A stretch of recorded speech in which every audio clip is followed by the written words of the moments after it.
Gold, trusted gold buyers. మీరు తాకట్టు పెట్టిన బంగారాన్ని విడిపించి ఈ రోజు ఉన్న మార్కెట్ ధరకు కొనబడను.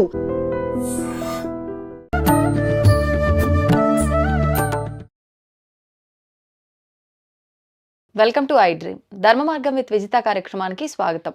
ప్రస్తుతం మనతో పాటు ఉన్నారు శ్రీ విద్యా ఉపాసకులు సుధీర్ శర్మ కొరిడే. ఇప్పుడు వారితో మాట్లాడి వారాహి అమ్మవారి గురించిన సమాచారం అంతా కూడా తెలుసుకునే ప్రయత్నం చేద్దాం. నమస్కారం అండి. వారాహి అమ్మవారి నవరాత్రులు అతి త్వరలో మనకి ప్రారంభం అవబోతున్నాయి అంటున్నారు. కానీ చాలా మందికి ఒక కన్ఫ్యూజన్ ఈ మధ్యకాలంలో, ఏ పండుగ వచ్చినా, ఏ విశేషమైన రోజు వచ్చినా ఈ రోజా ఆ రోజా అని ఒక కన్ఫ్యూజన్ ఉంటుంది. ఎప్పటి నుంచి ప్రారంభం అవుతున్నాయండి నవరాత్రులు? 26 జూన్ నుంచి 4 జూలై వరకు నవరాత్రులు.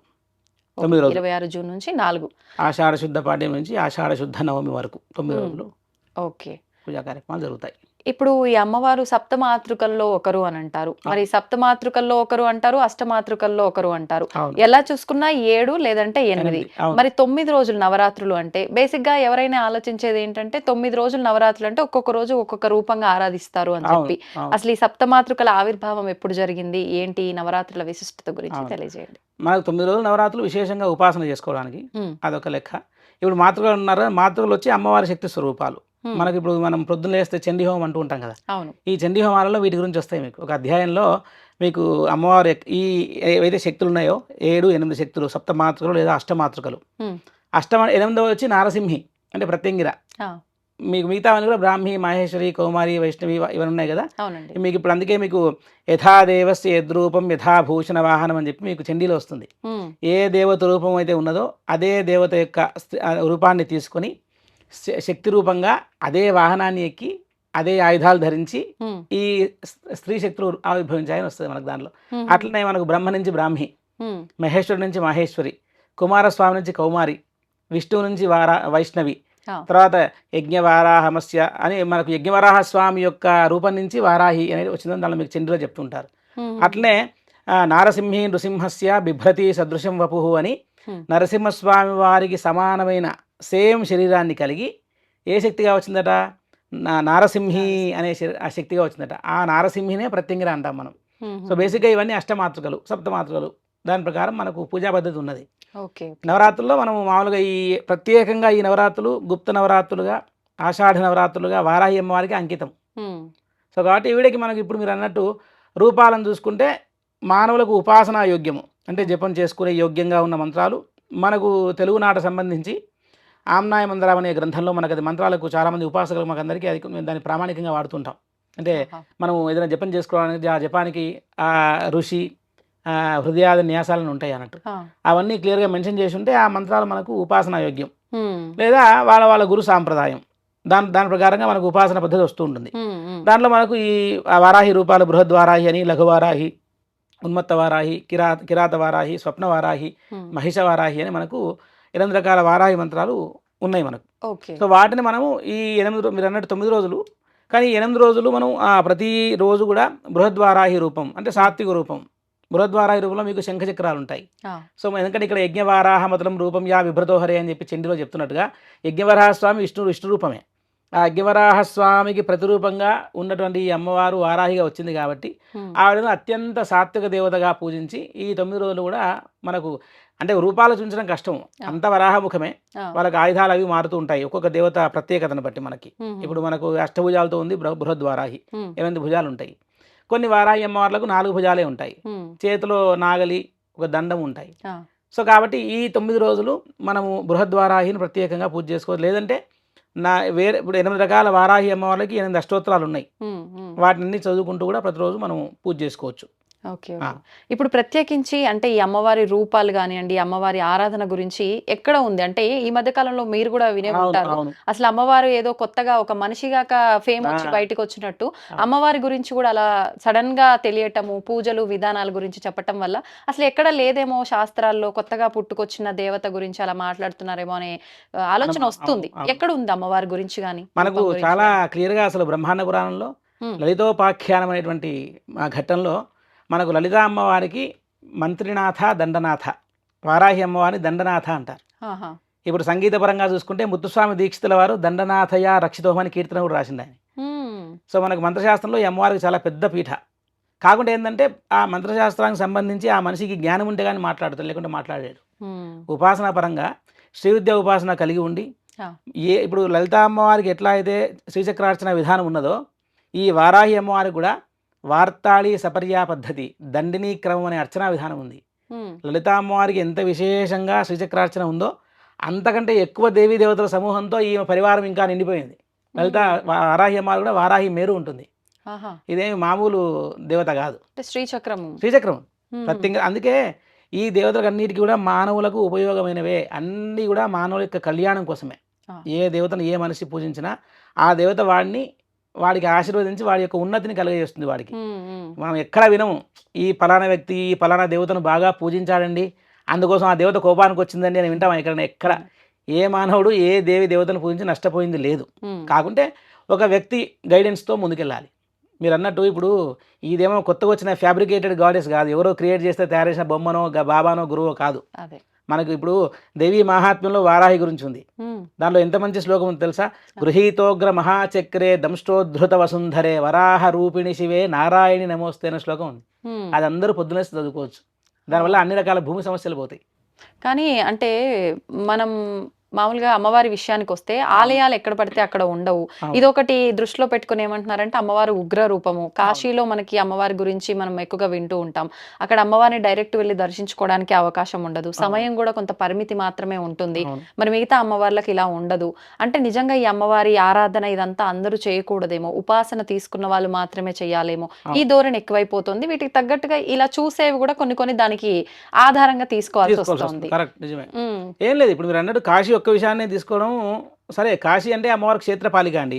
కాశీ క్షేత్రాన్ని అమ్మవారు రక్షిస్తుంది. కాలభైరవుడు వారాహి వీళ్ళందరూ కూడా ఆ కాశీ నగరానికి వాళ్ళు ఆ మొత్తం దానికి వాళ్ళు రక్షణ కల్పిస్తూ ఉంటారు. ఒక కాశీ అనేటువంటి పుణ్యక్షేత్రంలో మాత్రమే మనకు వారాహికి సంబంధించి అట్లాంటి ఒక నియమం ఉంది. మీరు వేరే చోట్ల చాలా ఆలయాలు, తంజావూరుకి వెళ్తే అక్కడ బృహద్వారాహి ఉన్నది, విశేషమైన వారాహి. అక్కడ మామూలుగా ఎప్పుడు పొద్దున సాయంకాలం ఓపెన్ ఉంటుంది. మేము ఎన్నోసార్లు అక్కడ తంజావూరులో కచేరీలు వాయించాము. ఆషాఢ నవరాత్రుల్లో 2016లో కచేరీ వాయించాము మేము. వాళ్ళు అడిగితే అసలు వాళ్ళు లేదు ఎక్కడ కూడా వారాహి అనేటువంటి ఆలయానికి ఇట్లా ఈ రూల్స్ అన్ని చోట్ల కామన్గా ఉండదు. ఏ ప్రదేశానికి ఏ స్థలానికి ఏ క్షేత్రానికి ఉండే మహాత్మ్యం దానికి ఉంటుంది. కాబట్టి అక్కడ కాశీలో ఒక్క చోట అట్లాంటి నియమం పెట్టారు. ఎందుకంటే అమ్మవారు రాత్రి కాపలా కాశీ వచ్చి కాశీ క్షేత్రాన్ని ఆవిడ వచ్చి విశ్రాంతి తీసుకుంటుందని ఒక నమ్మకం చేత అక్కడ అలాంటి అమ్మవారి ప్లస్ అత్యుగ్ర శక్తి అని అక్కడ పేరు అమ్మవారి. సో కాబట్టి అందరూ సాధారణ మనుషులు ఇప్పుడు ఎవరైతే ఎక్కువ జపతపాది అనుష్ఠాన శక్తులు లేని వారు ఏవైతే ఉంటారో వాళ్ళు కొంచెం అత్యంత ఎక్కువ శక్తిని భరించడం కొంచెం కష్టమనే ఉద్దేశంతో వాళ్ళకి అలా చెప్పడం తప్పితే కానీ దానికి ఏదో మనకు అమ్మవారు అట్లా ఉగ్రంగా ఉంది పూజించొద్దు అనే విషయం ఎక్కడా లేదు. పైగా వేరే ఇప్పుడు వేరే చోట్ల వారాహి ఆలయాలు కడుతున్నారు. ఇప్పుడు కుర్తాలం గురుగారు మహామంత్ర స్వరూపం ఆయన గురుగారు సిద్ధేశ్వరానంద భారతీ స్వామి వారు. వారి ద్వారా అసలు మానవులకి ఏంటంటే అసలు ఎంతో ఏదో అపోహలు ఉన్న అనేక రకాల మంత్రాలు ప్రతి మనిషి కూడా మీరు గురుగారు ఒకటే అంటారు, జపం చేసుకోండి, దేవతా అనుగ్రహం పొందండి. షార్ట్ కట్స్ లేవు దీనికి. ప్లస్ అర్చన ఆరాధన అందరూ చేసుకోవచ్చు అంటే అవును, పురోహితులు చెప్తే చేసుకోవాలి. ఎవరు వచ్చి వాళ్ళు పెట్టి చెప్తే అంటే అనుభవం లేని వాళ్ళు చెప్పడం వల్ల నష్టం జరుగుతుంది. అవును, ఇప్పుడు వారాహికి మీరు అన్నట్టు వారాహికి చాలా మంచి అర్చన విధానం ఉంది. నిత్యము చేసుకున్నట్టే షోడశ ఉపచార పూజలు, అష్టోత్తరము, ధూపదీప నైవేద్యాలు చాలు. ఇంకా దీనికి కన్ఫ్యూజ్ చేసేసుకొని అన్ని ఎక్కడెక్కడి మన తలలో పెట్టేసుకొని ఇది చేయాలి అది చేయాలి కాదు. భక్తిగా ఆమె నామాన్ని స్మరణ చేస్తూ ఆమె అష్టోత్తరం కానీ సింపుల్ పూజా పద్ధతి, షోడశ ఉపచార పూజలు 16 పూజలు 16 ఉపచారాలతో పూజలు ప్రతి ఒక్కరు చేసుకోవచ్చు. ఎక్కడ వారాహి అమ్మవారు ఉన్నా అక్కడికి వెళ్ళి అమ్మవారిని అసలు నిస్సందేహంగా దర్శనం చేసుకొని ఆవిడ ఆశీర్వాదాన్ని పొందొచ్చు. దీనిలో ఏమీ అనుమానం అక్కర్లేదు. ఎందుకంటే బ్రహ్మాండ పురాణంలో అసలు ఆమె శక్తిని దేవతలు వర్ణిస్తూ దేవతలే ఆమె 12 నామాలను వాళ్ళు స్తోత్రం చేశారు. మీకు బ్రహ్మాండ పురాణం చదివితే లలితోపాఖ్యానంలో రాజశ్యామల ఒకవైపు ఆమె రథం మీద ముందుకు వెళ్తుంటుంది. తర్వాత దండనాథ వారాహి ఆమె రథం మీద వాళ్ళిద్దరు విన్యాసం చేస్తూ ఉంటే ఆ 2 విన్యాసాల యొక్క కలయిక ఎంతో సుమనోహరంగా ఉండి ఆ ఇద్దరి దేవతా రథాల విన్యాసాన్ని చూసి శ్యామలామ్మవారినేమో 16 నామాలతో అర్చన చేశారు. ఎవరు స్తుతించారు దేవతలందరూ కూడా. అంటే వీళ్ళ పరాక్రమాన్ని చూసి. మరి వారాహి అమ్మవారేమో ఆమె తన యొక్క సైన్యంతో అనేక రకాల శక్తులతో అనేక రకాల వాహనాలతో కూడిన దేవతలతో ఆమె ఆ యుద్ధరంగంలో తన యొక్క రథాన్ని విన్యాసంగా ముందుకు తీసుకెళ్తూ ఉంటే ఈ పరాక్రమాన్ని చూసి దేవతలు 12 నామాలతో స్తుతించారు. మనం వాటి గురించి కూడా నేను చివరిలో మీకు చెప్తాను ఆ నామాలు ఏమిటని.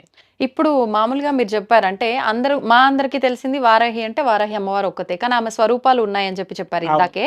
మరి అంటే ఒక్కొక్క కామ్యం కోసం ఒక్కొక్క దేవతను ఆరాధించాలని చెప్పి అనుకుంటూ ఉంటాము.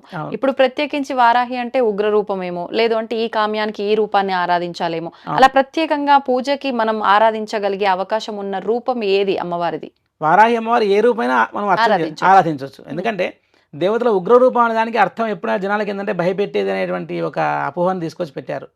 ఉగ్రమైన దానికి ఒక అర్థాన్ని మనం ఆపాదించుకోవచ్చు. ఇప్పుడు ఫర్ ఎగ్జాంపుల్ నరసింహస్వామి అంటే ఉగ్రం అందరికీ భయపడతారు కదా. అంటే వాళ్ళకి ఏంటంటే సింహం అంటే ఉగ్రం, భయంకరమైన జంతువు అనేటువంటి ఆ జంతు లక్షణాన్ని దేవతేందు ఆపాదించుకొని ఎక్కడేమైనా చేస్తారో భయపడతారు. కానీ మీరు మరి నరసింహస్వామి వారి ధ్యాన శ్లోకం చూస్తే ఎంత బాగుంటుంది తెలుసా?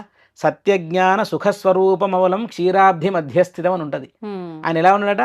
సుఖస్వరూపం, అమలం, అంటే ఎంతో సుఖంగా నిర్మలంగా ఆనందంగా ఉన్నాడు. కానీ ఉగ్రం ఎప్పుడు వస్తుంది మనుషుల కంటే, అమ్మవారి కంటే? తన యొక్క భక్తులు ఎప్పుడైతే కష్టపడుతున్నారో వాళ్ళ కష్టాలను చూస్తే ఆవిడ తట్టుకోలేదు, ఓర్చుకోలేదు. కాబట్టి ఉగ్రం అంటే తొందరగా రెస్పాండ్ అయ్యే లక్షణం కలిగి ఉండడం ఉగ్రం అండి. అంతేగాని దేవతలు మీరు వెళ్ళి ఏదైనా గుడికి దండం పెట్టుకుంటే ఆవిడ కోపంగా వెళ్ళి ఉందండి నేను దండం పెట్టుకోవద్దు ఇప్పుడు అని చెప్పి ఆవిడ శపిస్తాను భయపడతారా?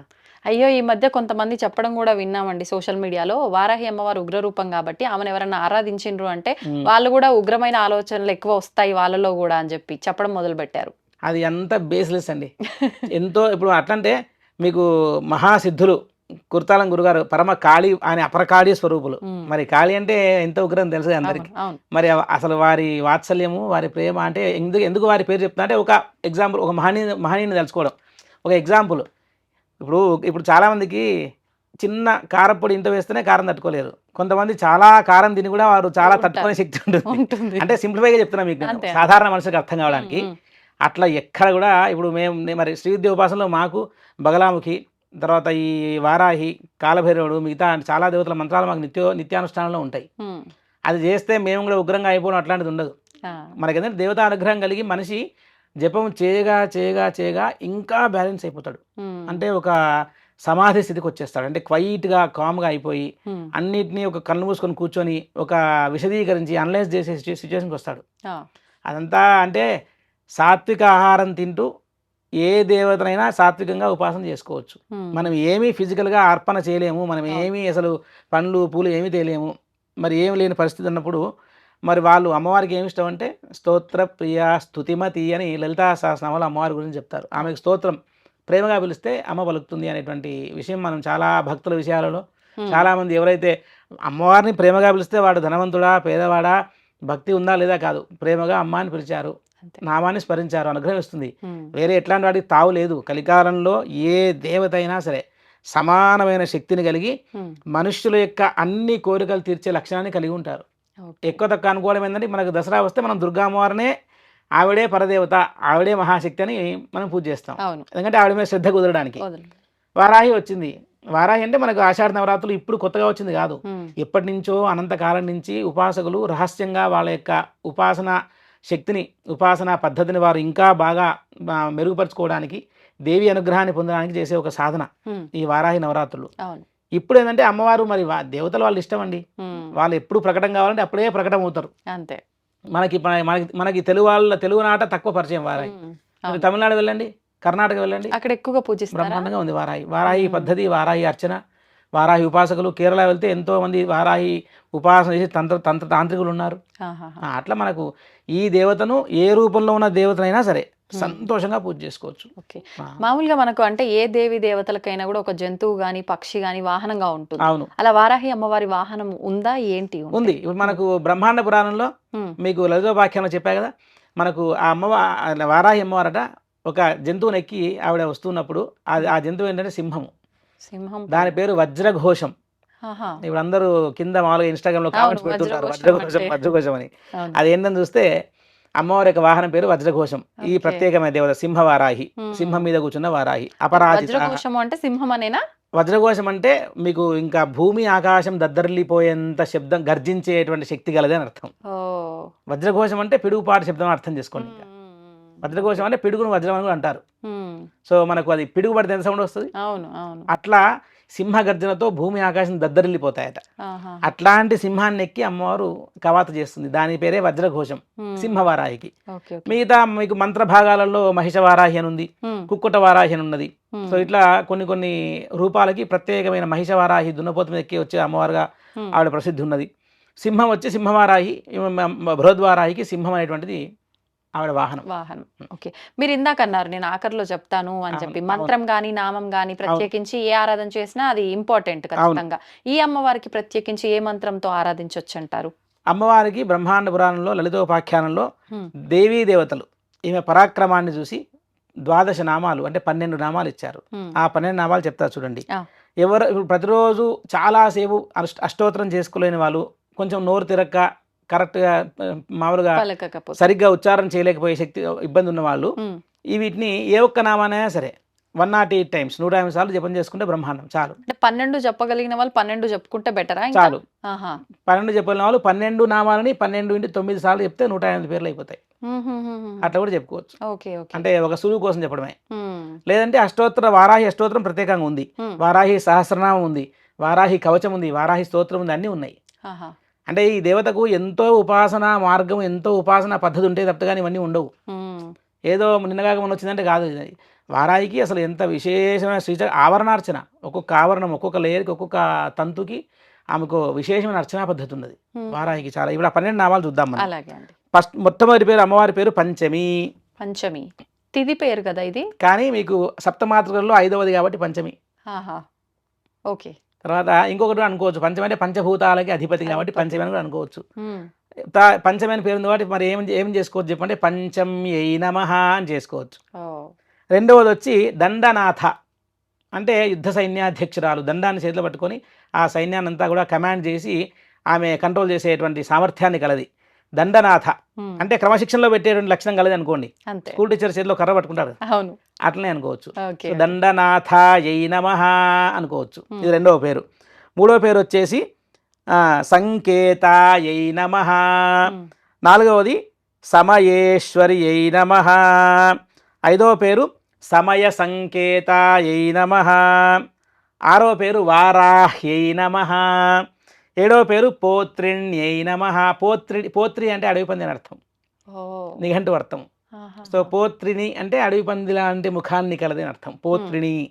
పోత్రిణ్యై నమః అని చేసుకోవచ్చు. తర్వాత శివ అంటే పుల్లింగం, శివుడు అర్థం. శివ అంటే స్త్రీలింగం, అంటే పరమేశ్వరుడికి సంబంధించినది లేదా శక్తి అని అర్థం.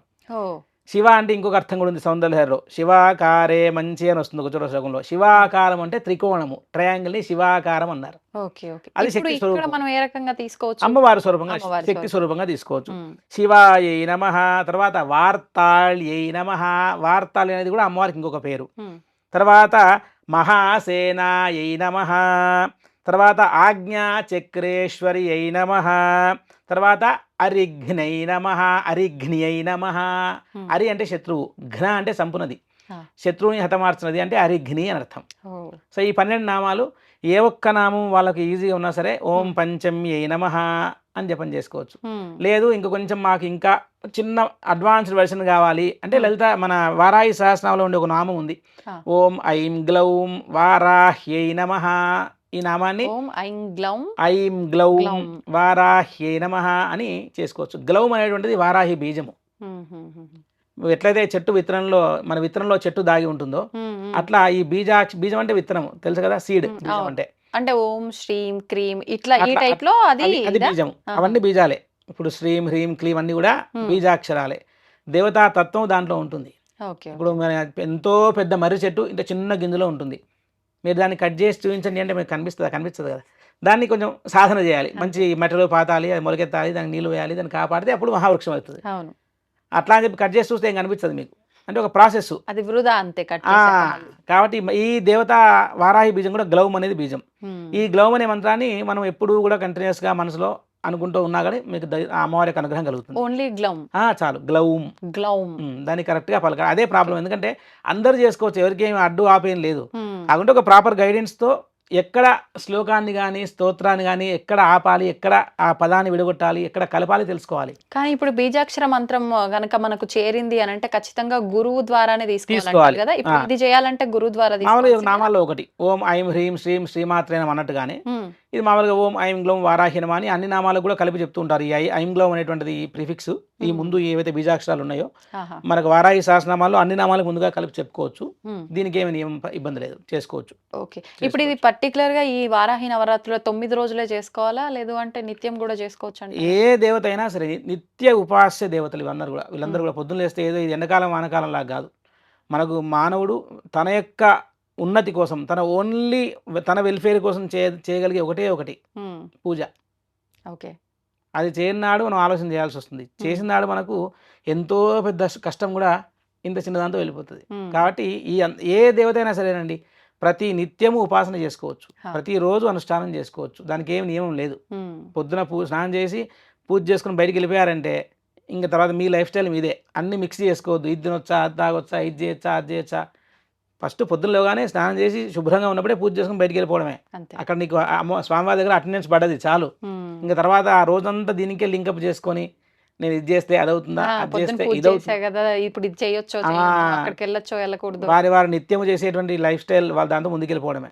అన్ని కలుపుకొని కన్ఫ్యూజ్ కావద్దు. ఓకే, అయితే ఇప్పుడు ప్రస్తుతం అంటే ఉన్న పరిస్థితుల్లో ఒకరు భక్తితో ఆరాధిస్తారు, అది ఉపాసన అయినా ఆరాధన అయినా. కొంతమంది ఇష్టంతో చేస్తారు భగవంతుడి పైన, కొంతమంది కామ్యం కోసం చేసే వాళ్ళే ఎక్కువగా ఉంటారు. ఇప్పుడు మీరు చెప్పిన ఈ నామాల్లో అంటే ఏది చేసినా అన్నిటికీ వర్తిస్తుంది అన్నారు. ప్రత్యేకించి పలానా గృహమే అనుకోండి, నాకు ఈ నామం చేస్తే అవుతుంది, అట్లాంటి పర్టికులర్ గా కూడా ఏమైనా నామం తీసుకొని చేసుకునే అవకాశం? అమ్మవారికి అష్టలక్ష్మి స్వరూపిణి, అష్ట దారిద్ర్య నాశిని, ఇష్టకామ్య ప్రదాయిని వారాహి నమోస్తుతే. ఇంకా మీకు అష్టలక్ష్మి స్వరూపిణి అని చెప్పినప్పుడు అమ్మవారు మీరు అన్నట్టు కామ్యం అంటే కోరిక, అంతే. మంచి కోరికను కామ్యం అంటారు. దానికి అర్థము మామూలుగా ప్రాపర్ ఒక డిక్షనరీ మీనింగ్ వచ్చి కామ్యకర్మ అంటే ఏదో కావాలి అని చేసేది, అంతే. ఇప్పుడు నా మనోవాంఛ తీరింది అంటారు, అంటే నా కోరిక తీరింది. కోరిక అంటే ఏంటి? నాకు ఏదో ఇల్లు కట్టుకోవాలి, కారు కొనుక్కోవాలి, మంచి ఉద్యోగం కావాలి. ఇవన్నీ మనిషికి ఉండేటువంటి కామ్యాలు, అంటే కోరికలు. ఇప్పుడు మీరు అన్నట్టు ఈ దేవతకి మీరు ఏ కామ్యము, ఏ అభీష్టము సిద్ధించాలన్నా కూడా ఈ దేవతను పూజించవచ్చు. ఇంతకుముందు అనుకున్నట్టు ఈ అమ్మవారు ఓన్లీ ఇల్లు మాత్రమే ఇస్తుందండి, ఇంకేరే చెప్పడానికి లేదు. బేసిక్ గా వారాహి అమ్మవారు అనగానే ప్రతి ఒక్కరిలో ఉండే ఆలోచన ల్యాండ్ కు సంబంధించిన ఏమైనా గొడవలు ఉన్నా, మనం ఏదైనా కొనుక్కోవాలన్నా, ఇల్లు కొనుక్కోవాలన్నా, ఈ భూ సంబంధితమైన వాటికి మాత్రమే వారాహిని పూజిస్తారు అని చెప్పి రియల్ ఎస్టేట్ వ్యాపారస్తులు, కన్స్ట్రక్షన్ ఇలాంటి వాళ్ళు ఎక్కువగా అమ్మవారి ఆరాధన చేయడం మొదలు పెట్టారు ఈ మధ్య కాలంలో. భూమి అసలు ఎవరికి భూమి వద్దు? అందరికీ పండాలంటే భూమి లేకుండా పంట ఎక్కడి నుంచి పండుతుంది? అంతే. మనకు పంటలు బాగా వండి, కరువు లేకుండా ఉండి, భూమి సస్యశ్యామలంగా ఉండాలంటే మరి భూవరాహస్వామి అనుగ్రహం కావాలి కదా. మరి తింటం లేకుంటే. అవును. కాబట్టి మరి అక్కడి నుంచే ప్రారంభం చేసుకుంటే మరి భూమి లేకుంటే అసలు ఏమున్నాయి? భూమి లేకుంటే మనకు వస్త్రాలు లేదు, బంగారం లేదు, ధాన్యం లేదు, ధనం లేదు, పెట్రోల్ లేదు, అసలు మనమే లేము. కాబట్టి భూమి అనేటువంటిది మనకు అందరికీ ఆధారం. ప్రతి ఒక్క మనిషికి కానీ జంతువుకి కానివ్వండి, భూమి ఒక ఆధార స్థానం. అది లేకుండా ఏ మనిషి ఏం చేయలేడు. ఇల్లు కట్టినా, గుడి కట్టినా, చెరువులు తవ్వినా, నదులు అసలు భూమి లేకుండా. అందుకని చెప్పి మీరు అన్నట్టు అంటే ఏం లేదు, దీన్ని ఒక్క దేవతనే హైప్ చేసేసి ఇంకా ఏమి ఈ టైంకి వచ్చి మళ్ళీ మీరు చూడండి, ఇప్పుడు ఆషాఢ నవరాత్రులు మాత్రమే వారాహి గుడికి వెళ్తారు, మళ్ళీ తర్వాత ఒక్కడు కూడా గుడికి పోరు. ఎందుకంటే ఏదేదో ఒక ఫార్మాలిటీ లాగా అయిపోయింది, ఇది చేస్తే అయిపోయింది. కాదు, అట్లా కాదు కదా. ఇప్పుడు ఒక దేవతా స్వరూపము ఎంతో జన్మల పుణ్యఫలం ఉంటే కానీ ఇట్లాంటి విశేష దేవతా స్వరూపాన్ని మనం తెలుసుకోలేము. ఇప్పుడు మాకు మరి నేను ఆస్ట్రేలియాలో 2012 నుంచే వారాహి నవరాత్రులు చేస్తూ వస్తున్నా, 14 ఏళ్ళు మరి ఇప్పటికీ చూసుకుంటే. ఎక్కడ కొంచెం కూడా పబ్లిష్ చేసి ప్రచారం చేసుకోలేదు. ఎందుకంటే మనకు ఉపాస్య దేవత, మనకు ఇష్టమైన దేవత, మనం చేసుకుంటున్నాం. అమ్మవారికి చక్కగా వేదోక్తంగా మంచి అన్ని మంచి ప్రసాదాలు, భూమిలో పండే దుంపలు, అమ్మవారికి చిలకడ దుంపలు పెడతారు, తర్వాత చామ దుంపలు పెడతారు, తర్వాత వేరుశెనగ గుళ్ళు, పల్లీలు పెడతారు. అమ్మవారికి తర్వాత మిరియాలు వేసిన పొంగల్ నైవేద్యంగా పెడతారు. ఇవన్నీ ఆ మంచి ఒక వైదిక విధానం. ఎక్కడెక్కడైతే వచ్చి ఈ ప్రత్యేకమైన దేవతకి శ్రీచక్రార్చన విధానం చాలా విశేషంగా ఉందండి. మామూలు దేవత కాదు. మీరు కూర్చొని అసలు పరమానంద తంత్రం అనే గ్రంథంలో అసలు ఈమె గురించిన ఉపాసన విధానం ఉంది. ఇవన్నీ మాట్లాడాలంటే సంస్కృతం బాగా రావాలండి, లేకుంటే ఎవరు మాట్లాడినా పట్టించుకోవద్దు. మీరు ఎవరన్నా అడిగితే అడగాలి, వాట్ ఈజ్ యువర్ అథారిటీ, నీకున్న అథారిటీ ఏంటి, ఎక్కడి నుంచి చెప్తున్నావు నాకు మెన్షన్ చెయ్యి. అట్లా చెప్తే ఓకే, దాన్ని వాళ్ళు క్రాస్ చెక్ చేసుకొని జనాలు ఏది మంచిగా ఇచ్చాడో ఫాలో అవుతారు. ఇవాళ రేపు అందరికీ అన్ని అందుబాటులో ఉన్నాయి, కానీ కొన్ని మంత్రశాస్త్ర గ్రంథాలు ఎవరికి అందుబాటులో లేవు. అవి ఓన్లీ మీకు బనారస్లో, వారణాసిలో ఒక ప్రెస్ ఉంది, చౌఖాంబా సురభారతి అని. వాళ్ళు ఎన్నో గ్రంథాలన్నీ కూడా వాళ్ళు దేవనాగరి లిపిలో ప్రింట్ చేసి పెట్టారు. అక్కడికి వెళ్తే సంస్కృతంలో బాగా జ్ఞానం ఉంటే తప్పితే కానీ దానిలో ఉన్న మర్మాన్ని గుర్తుపట్టలేరు, అంత ఈజీ కాదు. కాబట్టి ఉపాసనా మార్గంగా ఉన్నప్పుడు ఉపాసనలో ఉండి వైదిక వృత్తిలో ఉన్న వాళ్ళ మాటలు ఎక్కువగా కన్సిడర్ చేస్తే మనకు శ్రేయస్కరం. ఇప్పుడు ఇంటి పురోహితుడు ఉంటాడు, అతను అడగొచ్చు, అతనికి తప్పకుండా యజమాని మంచి కోరి తనకు ఖచ్చితంగా మంచి మార్గం చెప్తాడు. అవును. ఇప్పుడు ఎవరైనా సరే మీ ఇంటికి పూజారులు అంటే అతను ఖచ్చితంగా మీ ఇంటికి వచ్చి అర్చన చేస్తే మీరు బాగుండాలని చేస్తాడు కదా, అంతే. అతని మార్గం ఫాలో అవ్వచ్చు. అందరిది వినేస్తే ఇంకా అసలు కష్టం. ఇప్పుడు ఈ వారాహి అమ్మవారి ఆరాధన ప్రత్యేకించి రాత్రి సమయంలోనే చేయాలంటున్నారు కదండి. ఏ దేవతకైనా వేదం ప్రకారం నక్తం చిరాహ దేవాహ, అన్ని దేవతలు రాత్రి తిరుగుతారంటుంది మరి. అంటే ఉపాసన పరంగా రాత్రిపూట చేస్తే మంచిదని మనకు చాలామంది అంటుంటారు గురువులు. కానీ మన ఉన్న అవకాశము, ఇప్పుడు చాలామంది వృత్తి ఉద్యోగాలు బిజీగా ఉంటారు, 9 to 5 జాబులు, పొద్దున సాయంకాలము ఎన్నో రకాల ఇష్యూస్ ఉంటాయండి. కాబట్టి బ్రాహ్మీ ప్రాతకాలము, సూర్యాస్తమయము, సూర్యోదయము, రాత్రి అంటే అర్ధరాత్రి కూర్చుని చేయాల్సిన నియమం లేదు. కొన్ని సాధనలకు ఉన్నాయి, అర్ధరాత్రి చేసుకోవడానికి శ్మశాన లెవెల్ చేయమని చెప్పే సాధనలు ఉన్నాయి. కానీ కామన్ మ్యాన్కి అవన్నీ అవసరం లేదు, సాధారణంగా ఉండే మనిషికి అవన్నీ అవసరం లేదు. ఈ అమ్మవారికి కూడా అలా చేసే ఉంటాయా? అంటే కొంతమంది తాంత్రికులు వామాచారం పాటించే వాళ్ళు కొంచెం వాళ్ళు వేరే విధంగా పూజ చేసుకుంటారు. కానీ ఇప్పుడు ఒక ఆలయం అని ఉన్నప్పుడు, ఒక అర్చకుడు, ఒక వైదిక వేద పద్ధతి ఉన్నప్పుడు పొద్దున సాయం మీరు అన్నట్టు మా అందరి దేవతలు చేసుకుంటే చేసుకోవచ్చు. నామస్మరణ ఎప్పుడైనా చేసుకోవచ్చు, అర్ధరాత్రి కాదు, ఎప్పుడైనా అమ్మవారి నామాన్ని స్మరణ చేసుకోవచ్చు. ఇప్పుడు మీరు ఇందాక అన్నారు పొద్దున ఒక అంటే పార్ట్ ఆఫ్ లైఫ్ లో ఇది పొద్దున నిత్య దీపారాధనలో భాగంగా ఈ అమ్మవారైనా ఏ అమ్మవారైనా చేసుకుని తర్వాత క్రతువులన్నీ కామన్ గా చేసుకోవచ్చు. మరి ఇప్పుడు నామం చేసుకుంటున్నాము అని అంటే డేలో మనం ఎప్పుడు కావాలంటే అప్పుడు నామం చేసుకుంటాము, తినడము అన్ని దగ్గర నుంచి నియమాలు పాటించాలా? ఏం అవసరం లేదు, ఇంకేం చేయలేము మనం. అందుకే చెప్తున్నా పొద్దున వెళ్ళగానే, అందుకే మనం తుమ్మితేనే రామరామ అంటాం. అవును, మన భారతదేశంలో సనాతన ధర్మంలో ఎవరైనా తుమ్మితే చిరంజీవ అంటాం. దానికి ఇక్కడ మీరు నియమం చూస్తలేరు కదా. కాబట్టి అమ్మవారి నామం సంతోషంగా మీరు ఇప్పుడు ఏ మనిషి వాళ్ళ ఇష్టానుసారంగా ఆహార పదార్థాలు స్వీకరిస్తారండి. ఎవరెవరి ఫుడ్ హ్యాబిట్స్ వాళ్ళకు ఉంటాయి. దీంతో స్పిరిచువాలిటీ మిక్స్ చేయొద్దు. ఒకవేళ మీరు స్పిరిచువాలిటీ ఆధ్యాత్మిక సాధన చేసి ఆ ఫుడ్ హ్యాబిట్స్ మానేసుకుంటే సంతోషమే. లేకుంటే ఏం చేస్తారు తెలుసా, అమ్మో పూజ చేస్తే ఇవి మానేయాలని చెప్పి వాడు పూజ మానేస్తాడు. ఉన్నారు అట్లా కూడా. కాబట్టి ఏం లేదు, మనకు కావాల్సింది ఏంటంటే ఎవరైనా సరే మనం పూజ చేసేటట్టు మోటివేషన్ చేయాలి. ఇప్పుడు యంగ్స్టర్స్కి నువ్వు అది తినొద్దు ఇది తినొద్దు అంటే వాళ్ళు ఫస్ట్ అమ్మో ఇది నాకు వర్కౌట్ కాదు పూజ మానేసి తినే దానికి మొగ్గు చూపిస్తుంటారు. కాబట్టి చెప్పాలి పిల్లలకి, నాన్న నువ్వు మార్నింగ్ లేవగానే స్నానం చేసి ఒక 5 నిమిషాలు ఓం నమః శివాయ నమో నారాయణ జపం చేసుకొని తర్వాత ఇష్టం రా అంటే వాడు హ్యాపీగా బ్రహ్మాండంగా రోజు దండం పెట్టుకుంటాడు. వాళ్ళకి మంచి అలవాట్లు నేర్పాలి. బొట్టు పెట్టుకోవాలి, చిన్నగా ఆవాగినంత బొట్టు పెట్టుకోరు, ఎంత నామూషియో. మరి లేనప్పుడు కదా, అంతే. ఎంత పదార్థం వండినా ఉప్పు లేకుంటే కూర రుచించదు కదండి. కాబట్టి దైవానుగ్రహం రావాలంటే కొన్ని మినిమం చేస్తే చాలు. విహిత కర్మలు అంటే ఖచ్చితంగా చేయవలసింది అని ఉంటాయి కొన్ని, అవి చేస్తే చాలు. అవి చేయకుంటే వచ్చే పాపము అనంతమైన పాపము. చాలా చిన్నవి మైనర్ బుజ్జి చాలా సూక్ష్మమైన విషయాలు ఉంటాయి. కాబట్టి ఏమి కలుపుకోవద్దు. నామస్మరణకి ఏ నియమం లేదండి, ఎప్పుడైనా చేసుకోవచ్చు. మనం తిన్నా పడుకున్నా లేచినా ఎలాంటి కాలకృత్యాలు తీసుకున్నా మనస్సుకి అశుద్ధమైనటువంటి లేదు, శరీరానికి అశుద్ధం ఉన్నది. శరీరం కొంచెం మనకి మలమూత్రాలతో ఉంటుంది కాబట్టి దానికి శుభ్రత అవసరం. మానసికంగా ఎలా వస్తుంది పరిశుభ్రత అంటే ఒక నామస్మరణ వల్ల, ఆలోచన చేయడం వల్ల, వేదాన్ని గురించి ఆలోచన చేయడం వల్ల. అట్లాంటి ప్రత్యేకంగా అదే టైంలో ప్రారంభం చేయొద్దు. అంటే నిత్యం ప్రాక్టీస్ చేసుకునే అనుభవం పెంచుకోవాలి. ఒక అభ్యాసం చేస్తే ఆ అభ్యాసం ప్రకారంగా ఈ సమయాలలో నా మైండ్లో తెలియకుండానే నాకు మా సబ్కాన్షియస్ మైండ్కి ఒక దేవత జపం నడుస్తూ ఉంటుంది. దాన్ని జప అంటారు. అంటే మన ప్రత్యక్షమైన ఇన్వాల్వ్మెంట్ లేకుండానే చిన్న మెదడు అది వేరే పనులు ఆలోచన చేస్తూ ఉంటుంది కదా, దాన్ని జప అంటారు. అంటే జపం చేయకుండానే జపం చేయడము, వితౌట్ మీ జోక్యం. అది చాలా పెద్ద స్థితి. కాబట్టి 24/7 ఎప్పుడంటే అప్పుడు నిత్య నామస్మరణ చేయొచ్చు. వాళ్ళ ఇష్ట దేవతను కానీ ఏ దేవతనైనా సరే చేసుకోవచ్చు. లలిత సహస్రనామాల్లోనే అమ్మవారి సంబంధించిన నామము ఉంటుంది, ప్లస్ లలిత అమ్మవారి పరివార దేవతగా ఈవిడ ఉంటుంది. కాబట్టి ఎందుకు ప్రత్యేకించి ఈమె పరివార దేవతని మేము ఆరాధించాలి? మెయిన్ మూలం ఎవరైతే ఉన్నారో ఆమెను పట్టుకుంటే సరిపోతుంది కదా, ఎందుకు వీళ్ళంతా ఈమెను ఆరాధించమని చెప్పడం అనే వాళ్ళు కూడా ఉన్నారు ఈ మధ్య కాలం. ఏం చెప్తారండి? ఏం లేదు, లలిత అమ్మవారి శక్తి స్వరూపమే వారాహి. సో వారాహిని పూజించినా లలితను పూజించినా వారాహిని పూజించినట్టే. ఎందుకంటే వీళ్ళిద్దరు లేకుండా ఆమె ఎందుకు తెలుసా, భజే శ్రీచక్ర మధ్యస్థాం దక్షిణోత్తరయో సదా శ్యామ వార్తాళి సంసేవ్యాం నమామి లలితాంబికాం. ఎలాంటి లలిత అమ్మవారిని పూజిస్తున్నామని ఇక్కడ చెప్తున్నారు చూడండి. భజే శ్రీచక్ర మధ్యస్థాం, శ్రీచక్ర మధ్యలో ఉన్నటువంటి ఎవరిని పూజిస్తున్నాను నేను?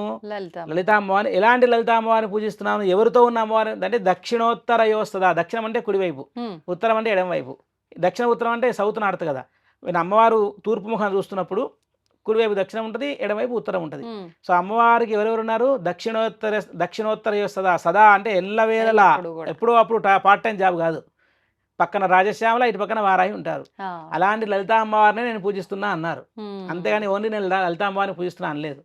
కాబట్టి ఈ అమ్మవారు ఎందుకు పూజించాలి అంటే లలిత అమ్మవారికి ఎన్నో, ఇప్పుడు భండాసుర వధనే ఉందనుకోండి, దానిలో ఈమె గురించి ఎంత అద్భుతంగా కీర్తించి అసలు ఈమె శక్తులు ఎంతో గొప్పగా ఉండకుంటే ఈమెకు అంత విస్తారమైన ఎలాబొరేటెడ్ పూజా విధానము, ఈమెకు ఎంతో విశేషమైన పాత్రా సాధనాలు, అర్ఘ్య ప్రదానాలు, అర్ఘ్యాలు, ఆవరణ విధానము, తర్పణాలు ఎన్నో ఉన్నాయి వారాహికి. మీకు చెప్పిన కదా మీకు నేను, దండిని క్రమం అర్చన ఉంది అమ్మవారికి, శ్రీచక్రార్చన, అద్భుతమైన దేవతా పరివారం అమ్మవారిది దానిలో. కాబట్టి అట్లా ఈ దేవతను ఇప్పుడు ఈ రామనవమి వచ్చిందండి, రాముని పూజ చేస్తాం. అదెందుకంటే విష్ణు ఉన్నాడు కదా, రాముని ఎందుకు పూజ చేస్తారంటే రామావతారం ఇచ్చేటువంటి సందేశం రామావతారం ఇచ్చింది, ఆదర్శ పురుషుడు కాబట్టి రాముని పూజించుకుంటున్నాము. ఆయనే విష్ణు అవతారమే కదా. అదేవిధంగా లలిత అమ్మవారి స్వరూపమే వారాహి కాబట్టి ఆమె స్వరూపం యొక్క విశేషాన్నే మనము వారాహి రూపంగా అర్చన చేస్తూ ఉన్నాం. ఆమె ఆవిర్భవించిన సృష్టే, అందుకని చెప్పి వారాహిని పూజ చేసుకుంటున్నాము. మరి అట్లా అంటే అదేంటండి అట్లా అంటున్నారు, చాగంటి గారు గరిగబడి గారు ప్రవచనాలు చెప్తున్నారు, మీరు చెప్తే ఎందుకు అండి అని అడిగితే ఎట్లుంటుంది? దేని ప్రత్యేకత దానికే ఉంది. కాబట్టి మనం ఎవరు అమ్మవారు మనకు మనస్సుకి మానవులకి శ్రేయస్సు చేస్తుంది, కళ్యాణం చేస్తుంది. అలాంటప్పుడు ఆమెకి ఎంతో విశేషంగా పూర్వ ఋషులు వాళ్ళు వీళ్ళు ఈ దేవత గురించి ఎంతో విశేషంగా చెప్పినప్పుడు ఈమె గురించి పూజ చేస్తే వచ్చే నష్టం ఏం లేదు, బ్రహ్మాండంగా చేసుకోవచ్చు. విశేషంగా మనకు నచ్చింది మనం తప్పులు లేకుండా ఏదైనా చేసుకోవడంలో ఎలాంటి తప్పు లేదు, సందేహం కూడా లేదు అందులో. ఇంకా అసలు ఒక రకంగా అడిగితే అసలు మీ ఇంట్లో మీరే పూజారి, ఇంకా 100 మంది 100 రకాలు చెప్పేసి వాళ్ళకు ఉండేటువంటి అథెంటిసిటీ ఏంటి, అసలు అధికారంగా ఎక్కడి నుంచి చెప్తున్నారు ఇవాళ రేపు, అది ఇబ్బంది, కొంచెం అందరికి నమ్మడం కష్టంగా ఉండొచ్చేమో. కాబట్టి ఏంటంటే వాళ్ళకు మనం ఎట్లయితే మన పిల్లల్ని మనం పుస్తకం చదివి పెంచాం కదండి, మీకు పిల్లలు అంటే మీ పిల్లల్ని మీరు పెంచుతారు, మీ పద్ధతి ప్రకారం పెంచుకుంటూ వస్తారు, పిల్లలు బాగుండాలని చూస్తారు. అంతేగాని లేదండి పక్కింటి వాళ్ళ పెంచుతున్నారని చెప్పి వాళ్ళ పుస్తకం తీసుకొచ్చి సిలబస్ తీసుకొని పెంచారు కదా. అట్లనే మన ఇంటి దేవత కూడా మన పిల్లలాగే అనుకోవాలి. మరి అంటే ఈజీ చేయడానికి, సులువు చేయడానికి. కాబట్టి మీ ఇంట్లో మీరే పూజారి, ఏడాదికి ఒక రోజు మీ ఇంటికి బ్రాహ్మణుడు అర్చన పూజ చేస్తే మీరు అతను చెప్పిన పద్ధతి ప్రకారం చక్కగా చేసుకుంటారు. అంతేగాని అనుమానం అనేది లేదండి. దేవత యందు విశ్వాసాన్ని కలిగి మంచి శుభ్రంగా శుద్ధమైన మనసుతో అర్చన చేసుకొని ఓ నామాలు చదవాలి అంటే వినండి. చాలామంది రికార్డ్ చేసి పెట్టారు. ఇప్పుడు బాంబే సిస్టర్స్ అద్భుతంగా ఉచ్చారణ దోషాలు లేకుండా ఎంతో మెటిక్యులస్గా చదివి పెట్టారు. అలాంటివి వింటూ చేసుకోవచ్చు. ఏం దోషం ఉంది? ఏం దోషం లేదు. వరాహి అమ్మవారి ఫోటో ఇంట్లో ఉంచొచ్చా? అద్భుతంగా ఉంచుకోవచ్చు, తప్పలేదు. ఏ దేవత ఫోటో ఉంచుకోవచ్చు. అంటే చాలా మంది అదే మనం ఇందాకనే అనుకున్నాం కదా, వద్దు ఉగ్ర రూపము అని, లేకపోతే అలా వద్దు అని చెప్పి లలిత అమ్మవారిని పెట్టుకుంటే ఇంకా పరివార దేవతలుగా ఉన్నారు కాబట్టి అమ్మవారి ఫోటోనే పెట్టాలి. లలిత అమ్మవారితో పాటుగా శ్యామలాని వారాహిని కలిసిన ఫోటో పెట్టుకోవాలి, ఉత్తమం, అద్భుతంగా ఉంటుంది. ఉత్తమం అంటే ఇంకా అసలు అది కదా త్రిశక్తి ఆత్మక 3 శక్తులు ఒక చోట. లలిత అమ్మవారి యొక్క శక్తులే వాళ్ళిద్దరు. ఇప్పుడు రాజశ్యామల అనే అమ్మవారు, ఆమె రాజమాతంగి అని పేరు, ఆమెకు సంగీత నాయిక అని పేరు. ప్రత్యేకంగా విద్యార్థులు, చదువుకునే వాళ్ళు, ఆర్టిస్టులు, మ్యూజిషియన్స్ అందరూ కూడా ఇంకా ఆమెను ఎక్కువ పట్టుకోవాలి ఈమెకంటే అని అడిగితే. ఎందుకంటే ఆమెకు ఎక్కువ అట్లాంటి కళలు వాటి యందు ఆమె అనుగ్రహించే లక్ష్యం ఎక్కువ కలిగి ఉంటుంది. కాబట్టి అందుకే శ్యామా వార్తాలి, శ్యామల వారాహి కలిసిన లలిత అమ్మవారి ఫోటో ప్రతి ఒక్క మానవుడు ఇంట్లో ఏమీ సందేహం అనేది లేకుండా పెట్టుకోవచ్చు. దానివల్ల ఎలాంటి నష్టం ఎవరికి జరగదు. సంతోషం అండి, చాలా మంచి విషయాలు తెలియజేశారు. నిజంగా అంటే ఒక్కొక్కరికి ఒక్కొక్క డౌట్ వచ్చేస్తుంది. ఒకరు చెప్పింది వినడం వల్ల ఇలా, ఇంకొకరు చెప్పింది వినడం వల్ల ఇలా అని చెప్పి మొత్తానికైతే ఒక క్లారిటీ వచ్చేసింది. బ్రహ్మాండంగా అందరూ వారాహి యందు విశేషమైన భక్తిని శ్రద్ధ నుంచి ఎక్కడ ఆలయం ఉన్నా వెళ్ళి, ఇంట్లో కుదరకుంటే ఆలయానికి వెళ్ళి ప్రదక్షిణాలు చేసుకొని అమ్మవారికి ఒక పక్కన కూర్చొని ఆమె నామాన్ని కొన్నిసార్లు జపం చేసుకొని వెళ్ళినా కూడా మంచిది.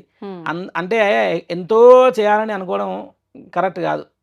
పాతకాలంలో తక్కువ తెలుసుకొని ఎక్కువ చేసేవాళ్ళు, ఇప్పుడు ఎక్కువ తెలుసుకొని ఏం చేయట్లేదు, అసలు చేయాలన్న ప్రయత్నం కూడా చేయట్లేదు. దానిలో ఇప్పుడు అందరూ మాలాంటి వచ్చి కూర్చొని అందరు తలవాటు చెప్పి వెళ్ళిపోతుంటారు.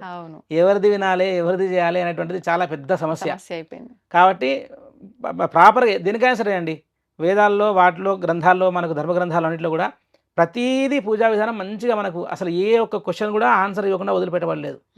కాకుండా దానికి తగ్గట్టు కరెక్ట్గా చెప్పేవాడు రావాలి అంతే. అప్పుడు వాళ్ళకు జనాలకు బాగా ఓహో ఇతను చెప్పేది కరెక్ట్గా ఆథెంటిక్గా చెప్తున్నాడు, అధికారికంగా చెప్తున్నాడు అనేటువంటి విషయం అందరికీ తెలిసి ఇంకా బాగా ఆధ్యాత్మికతను ప్రాక్టీస్ చేస్తారు. కాబట్టి అందరూ నిస్సందేహంగా వారాహి నవరాత్రులు చేసుకోవచ్చు. ధన్యవాదాలండి. శ్రీమాత్రే నమః. శ్రీమాత్రే నమః. తవ్వండి, తవ్వుతూనే శివలింగం. పరమాత్మకు జీవా సరే దాన్ని అట్లా కప్పేసేయండి, చూపించదండి. Krishna is there. మూర్తి పూజ కాదు, సాక్షాత్ బ్రజేంద్ర నందన భగవాన్ ఉన్నారు మూర్తిలో.